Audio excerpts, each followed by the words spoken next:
दिवसांना तुकोबा मी आलोय, उठ तुकोबा.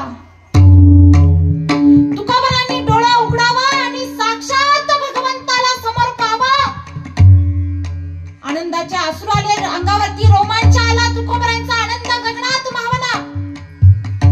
भगवंताला मिठी मारली. भगवंता, आज माझा दिवस जन्माला येऊन त्या ठिकाणी मी धन्य झालो की तुझा मला साक्षात्कार झाला. भगवंता, आज मी धन्य झालो.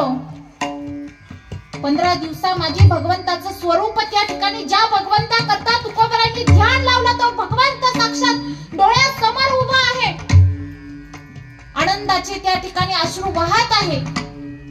आणि भगवंतांनी म्हणावं, तुकोबा 4 युगे झाली तू माझ्या भक्तीमध्ये ध्यानामध्ये त्या ठिकाणी निरंतर असतो.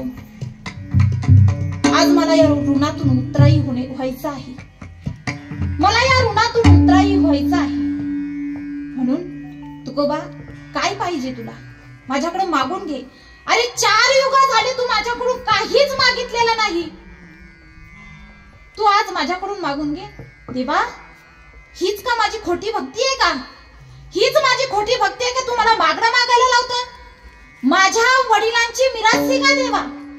गेली अनेक त्या ठिकाणी विश्वांभर बाबापासून आमची परंपरा आहे आणि तू मला मागणं मागून त्या ठिकाणी मला खालच्या दर्जाचं करतो. माझी भक्ती अशी नीच आहे का? माझी भक्ती या ठिकाणी तुझ्या कथा मागणं मागण्यासाठी आहे का? नाही नाही देवा, मी मागणार नाही. हे उचित आहे, आम्हाला अनुचित आहे.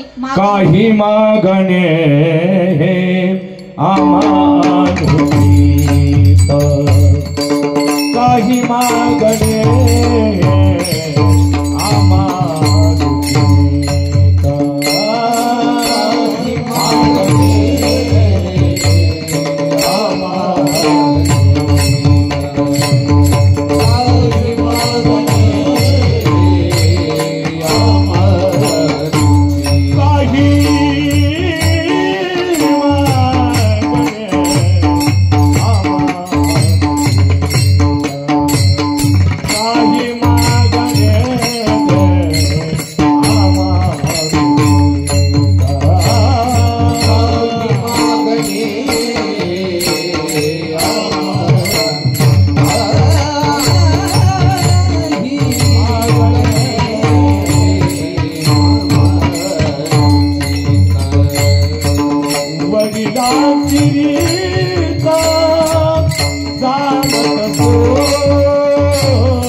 वडिलांची रीत जाणत असे. मी वडिलांची रीत जाणतो. माझ्या वडिलांची त्या ठिकाणी रीत अशी आहे की 7व्या पिढीपूर्वी विश्वंभर बाबापासून ही परंपरा आहे. तुझं चिंतन, तुझी पूजा, तुझी भक्ती आम्ही विश्वंभर बाबापासून त्या ठिकाणी करत आलेलो आहोत. आणि ही वडिलांची मी रीत जाणतो आहे. आणि ही वडिलांची रीत मी मोडू का? देवा, नाही नाही, जमणार नाही. मी तुझ्याकडे काहीही मागणार नाही. देव म्हणतात, तुकोबा, अरे फार ऋण झालेला आहे, माग रे, काहीतरी माग. मागण्यासाठी अधिकार लागतो ना, अधिकारी व्यक्तीकडेच मागावं लागतं. तुकोबांचा तेवढा अधिकार आहे की भगवंताकडे त्या ठिकाणी मागावं. नवे नवे भगवंतावरती एवढे ऋण झालेले आहेत भक्तीचे की त्याने भगवंतच त्या ठिकाणी तुकोबांकडून मागून घेतात की माग काहीतरी. भगवंत काही ऐकत नाही आणि तुकोबांना काही मागायचं नाही. तुकोबांना मागायचं नाही, भगवंत काही ऐकत नाही. तरीही त्या ठिकाणी देवाचा हट्ट आणि देवाच्या हट्टापुढं कुणीही राहत नाही. देवाने एकदा का हट्ट केला, कारण तो खेळी आहे, तोच खेळणार आणि तोच बरोबर त्या ठिकाणी मागून घेणार. आणि म्हणून तुकोबाराय म्हणतात, देव म्हणतात, तुकोबा तू काहीतरी माग बाबा, काहीतरी मागून घ्या. इथं तुकोबाराय ऐकत नाही, मी काही मागणार नाही. देवा माझ्या पुढे टुमणं लावू नका, माझ्याकडे काही टुमणं तुम्ही लावू नका, मी काही मागणार नाही. अहो तुमचा जेव्हा साक्षात्कार झाला, 15 दिवसा माझी साक्षात्कार झाला, आणि साक्षात्कार झाल्यानंतर कोण मागणी मागतंय? जीवभाव सर्व तुमचा झाल्यानंतर कोण मागणी मागणार? कशा करता मागायचं? आपण मागतो ल्यावे खावे बरे असावे सदैव, हेची करी हाव संसारी. आपली हाव आहे काय? ल्यावे, यायचं चांगलं, खायचं चांगलं, प्यायचं चांगलं, आणि हीच हाव आपली काय? संसारी आहे. आपण भगवंताकडे हेच मागतो. आपलं काही काम असलं तर भगवंताकडे जातो, देवा माझं हे काम कर, तुला 10 नारळ चढवतो, काय असेल ते, 1 नारळ फोडतो, माझ्या विहिरीला पाणी लागू दे, मी 2 नारळ फोडतो. म्हणजे देवाला आपण त्या ठिकाणी काही देतो, देवा तू माझं हे काम कर, याला मागणी नाही म्हणत. ही संसारातली हाव पुरवण्याकरता आपण करतो. आणि जर परमार्थाच्या वाटेने चालल्यानंतर संसारातली हाव सोडावी लागते. पण परमार्थ सोडू नका आणि संसारही सोडू नका, कारण संसारामध्येच परमार्थ होत असतो. संसारामध्येच त्या ठिकाणी परमार्थ होत असतो. कारण तुकोबारायांनी सकळ संतांनी त्या ठिकाणी संसार केला आणि संसारात राहून, कारण संसारात प्रत्येक अनुभव येतो. ब्रह्मचारी होऊन बघा तुम्ही, ब्रह्मचारी मध्ये आणि संसारामध्ये प्रत्येक अनुभव येतो. मग संसाराला कंटाळल्यानंतर का रे देवा, का तुम्ही मला हा जन्म दिला आणि कशाला दिला, आता मी मेलेलो बरं. हे जेव्हा अनुभव येत नाही ना, तेव्हा आपल्या संसारावरती हाव संपत नाही.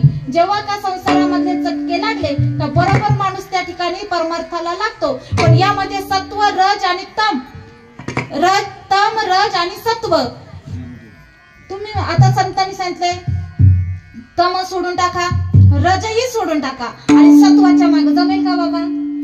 लगेच जमणार आहे का? नाही जमणार. त्या ठिकाणी संसारामध्ये चालत असताना अगोदर तम गुण काढावा लागतो, रज गुण काढावा लागतो. परमार्थाच्या वाटेला लागल्यानंतर तम काढावा लागतो, रज काढावा लागतो, आणि मग सत्व गुण त्या ठिकाणी आपोआप आपल्याला लागू होतो. विठ्ठल विठ्ठल भगवंताकडे त्या ठिकाणी, भगवंत त्या ठिकाणी तुकोबाराय ऐकत नाही आणि भगवंताला मागणी मागून आज घ्यायचीच आहे, आणि त्याशिवाय मी जाणार नाही. देव म्हटला मी त्याशिवाय जाणार नाही, तू काहीतरी मागून घे आणि मला या ऋणातून मोकळा. देवा काय रे एवढी परंपरा, तू काय हट्ट घेऊन बसलेला आहे, आणि तुझ्या हट्टापुढे आम्हाला जाता येणार नाही, आणि तू मला मागणी मागायला. बरं ठीक आहे, तुला मागणीच मागून घ्यायची आहे ना, तर मग एक काम कर, आता संतांचं मागणं काय? देवच मागून घेतात. संतांचं मागणं हेच आहे की देवच मागून घेणे, हा संतांची मागणी. आणि म्हणून ही मागणी मागत असेल तुकोबाराय म्हणतात तुला द्यायचंच आहे ना, मग हेच द्या अभंगाचं प्रथम चरण. हेचे दान देगा देवा, हेचे दान देगा देवा,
नाही.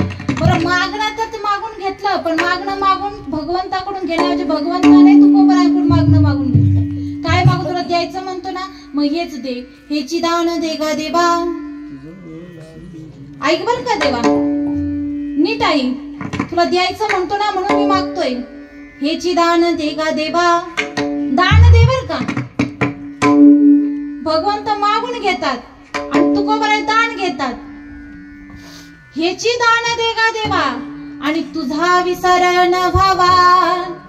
आता हे काय मागणं झालं का? तुकोबराय कधी विसरले भगवंताला? असा दिवस आठवतोय का? कधीच नाही. 4 युग त्या ठिकाणी भगवंताला न विसरणारे तुकोबराय त्या ठिकाणी मागून घेतात, दान मागून घेतात. हेची दान दे गा देवा, तुझा विसर न व्हावा. देवा मला हे दान दे की तुझा विसर कधी पडू नये. तुकोबा तू मागून तर मागून काय मागितलं बरं? तुझा विसर, आणि तू मला कधी विसरणार? बाकीचे लोक विसरतील, विसरले तया, आणि मग त्याची हानी भरपूर होते. असं तूच मला प्रमाण दिलेलं आहे.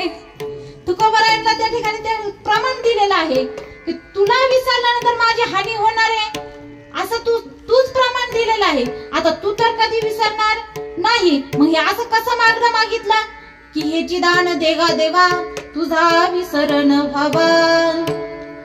आता तू काय मला विसरणार नाही? बरं ठीक आहे, तू विसरणार नाही, आणि मग विसरलाच नाही तर तू काय करशील? अभंगाचं द्वितीय चरण. गुण गायना बडी